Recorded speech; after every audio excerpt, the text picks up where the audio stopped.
Hey everyone, welcome back to the channel. Today, we're tackling a straightforward guide on how to transfer Litecoin from your Trust wallet to a Tangem wallet in 2025. With crypto management becoming more user-friendly, this process is essential for securing your assets or switching wallets. Whether you're a beginner or a seasoned trader, I'll walk you through it step by step, so you can do it confidently and quickly. First, make sure you have both wallets installed and updated to the latest 2025 versions. Open your Trust Wallet app and navigate to your Litecoin section. Here, check your balance to confirm how much you're working with. It's always smart to double-check before any transfer. Next, switch over to your Tangem wallet. Go to the Receive or Deposit tab, select Litecoin, and generate a new receiving address.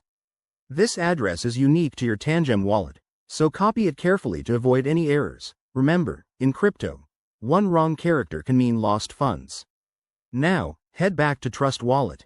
Select your Litecoin holdings, tap on Send or Transfer, and paste the address you just copied from Tangem. Enter the amount you want to transfer, and don't forget to review the transaction fees, which might have changed in 2025 due to network updates. Once everything looks good, hit Confirm. After sending, the transaction will be processed on the Litecoin blockchain. This could take a few minutes to an hour, depending on network congestion. Keep an eye on it using a blockchain explorer. Once it's confirmed, open your Tangem wallet and verify that the Litecoin has arrived in your balance.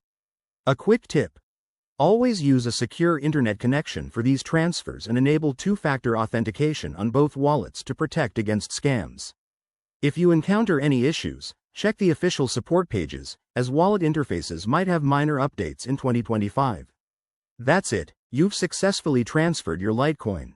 If this video helped you out, hit that like button, subscribe for more crypto tutorials, and drop a comment below if you have questions. Thanks for watching, and stay safe in the crypto world.